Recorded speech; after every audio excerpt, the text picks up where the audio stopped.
Hi everyone, it's me again, teacher Ernesto Balawing. I will show you this very moment in solving the quadratic equation by completing the square. So this is the example of our lesson this very moment. So example number 1, x squared plus 2x negative 48 is equals to 0. So we need to transpose the negative 48 to the other side.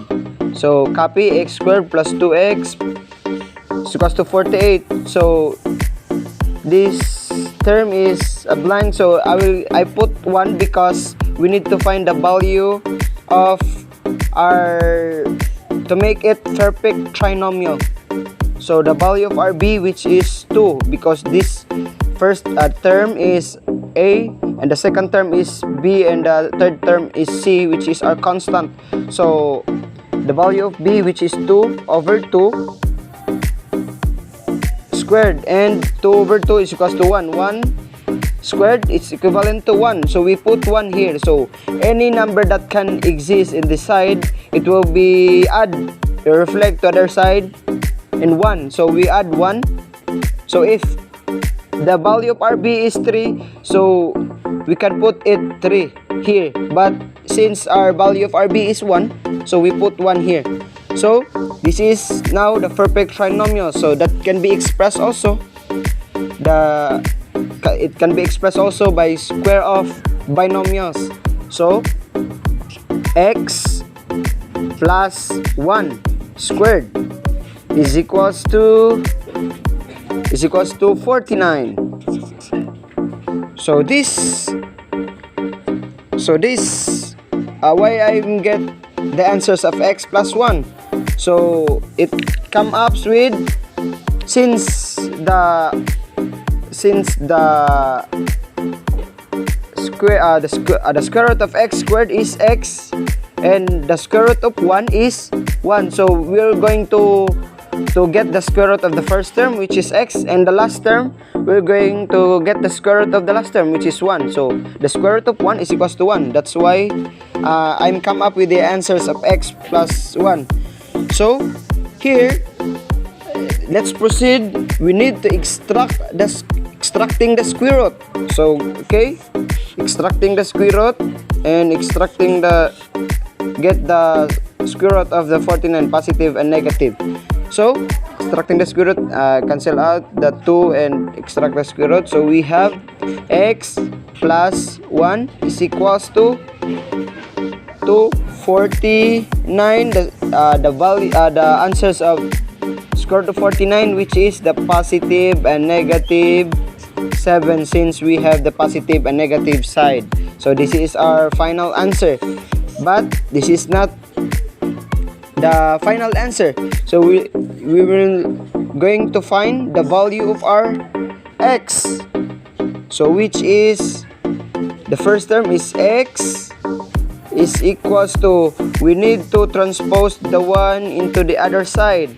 So the first term we're going to use is the positive, so positive 7. Since the positive 1, we transpose it to the other side, so it will come up with a negative 1. So x is equals to 6, since 7 minus 1 is equals to 6. So this is our x sub 1. No, x sub 1. So x sub 2, since we already done use the positive, so let's proceed to the negative 7. So x sub 2 is equals to, so same again. So since it's positive 1, we transpose it so that we can get the value of our x.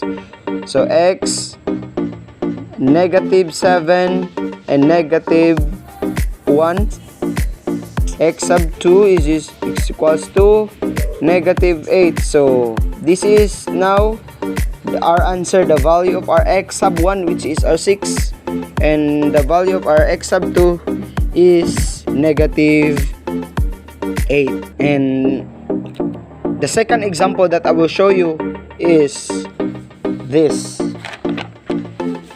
Example number 2. So we have the equation x squared negative 8x negative 2 is equals to 0.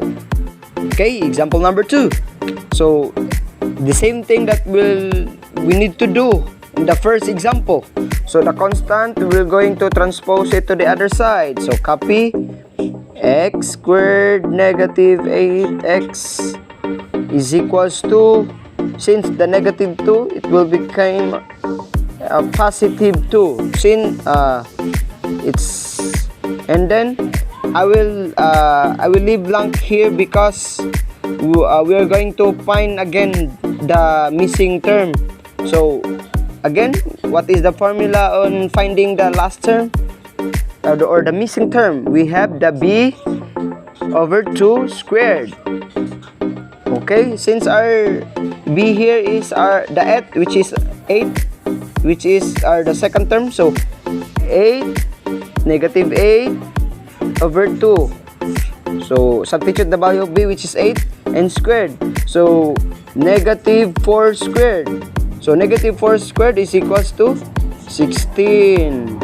So this is the value of our b, which is 16. So positive 16. So again, any number that can be added in the first term will be reflect on the other side. So 16. So here we are.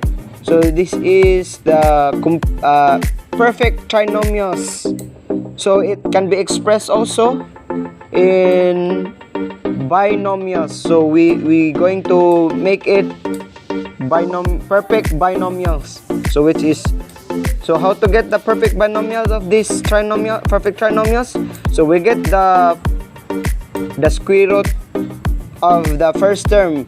What is the square root of the x squared? Which is x, and the last term we have the positive 16. So the square root of positive 16 is positive 4.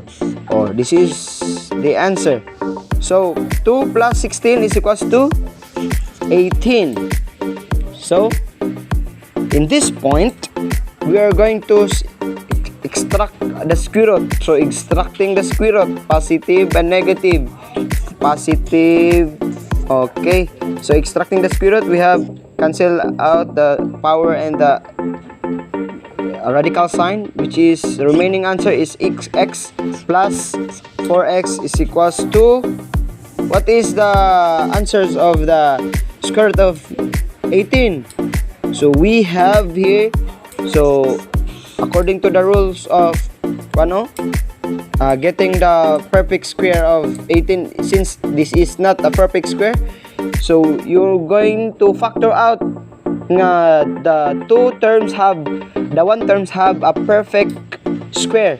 So 9 times 2. Why I get this answer 9 times 2? Because the 9 is a perfect square. Okay, so since this is 9 and 2, so the square root of 9 is equals to 3 times square root of 2. Okay, so if you add this, it will be, the answer is 3 square root of 2. So our answer is 3 square root of 2, and this is our final answers of the second example. So I hope you learned something, the discussion, the thing that I've been teaching you this very moment. So thank you guys, I hope you learned something from me.